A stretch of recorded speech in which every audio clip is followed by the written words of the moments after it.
My name is Adriana Blake. I am 36 years old, and I am known as one of the most powerful businesswomen in the country. 6 months ago, my husband disappeared in the middle of the night.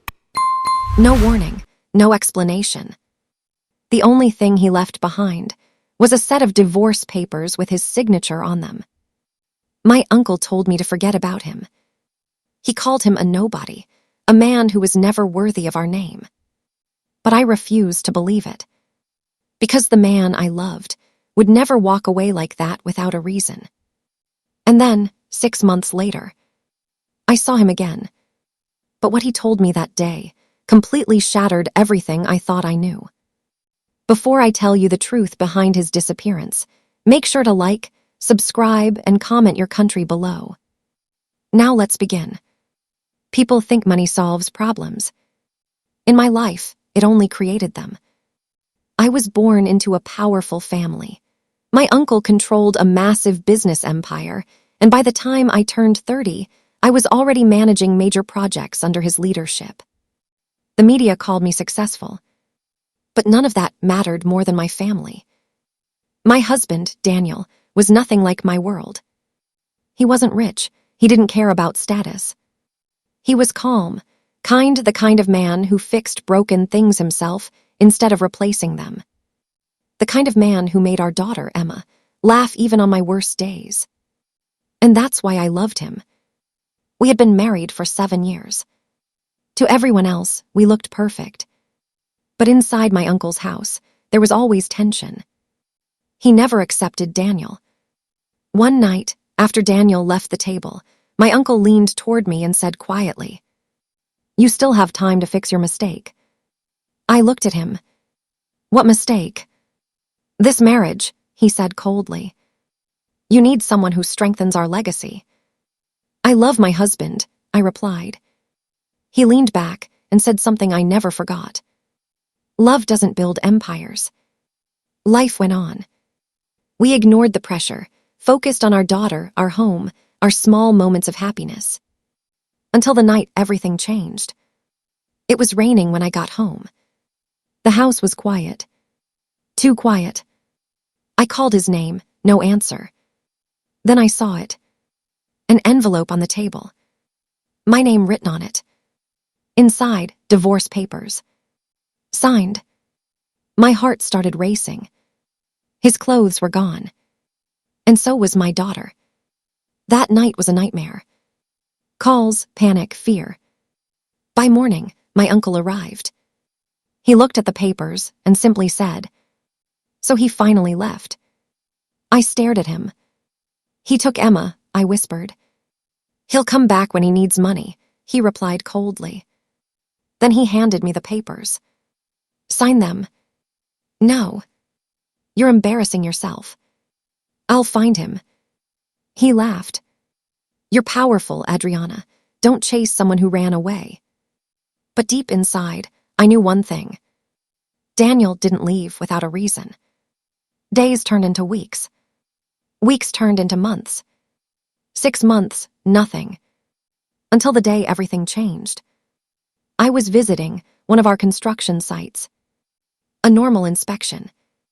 Workers everywhere, machines loud, dust in the air. And then, I saw him. He was carrying cement bags. His clothes were dirty. His face tired. But it was him. Daniel. My heart stopped. I walked straight toward him. When he saw me, he froze. The bag fell from his shoulder. And before I could stop myself, I slapped him. "Why?" I shouted. "You disappeared. You took our daughter. You left me like I meant nothing." He stayed silent. That silence made everything worse. Finally, he spoke. "Lower your voice. Answer me." He looked around, then back at me. "Your uncle came to see me that night." My heart skipped. "He wasn't alone," Daniel said.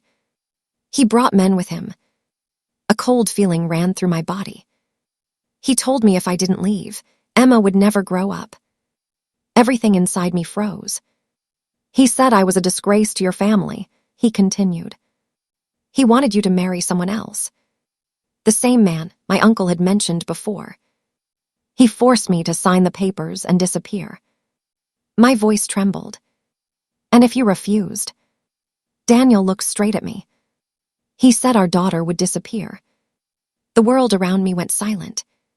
For 6 months, he said, I've been hiding, working like this so his people wouldn't find me. I stared at him. He looked broken, exhausted. I never stopped loving you, he said quietly. Tears filled my eyes. Where is Emma? She's safe. Relief hit me instantly. But then something else rose inside me. Anger. That same night, I made a decision. A week later, my uncle hosted a grand gathering. Family, business partners, and the man he wanted me to marry, sitting proudly beside him. He thought he had already won. When I walked in, the room went silent. My niece is ready to move forward, he announced confidently. I stepped forward. I have something to say. For 6 months, I said, I was told my husband abandoned me. The room shifted. But that was a lie. I looked straight at him. You threatened him. Gasps filled the room. You forced him to disappear, to protect his own child. His face turned pale. That's not true, he said quickly. But no one believed him. You didn't protect me, I said calmly. You destroyed my family. I did what was necessary, he snapped. No, I replied. You did what was convenient. Then I took off the family ring and placed it on the table. You can keep your empire. Silence filled the room. I choose my family. I turned and walked out. If you leave, don't come back, he shouted behind me. I didn't stop.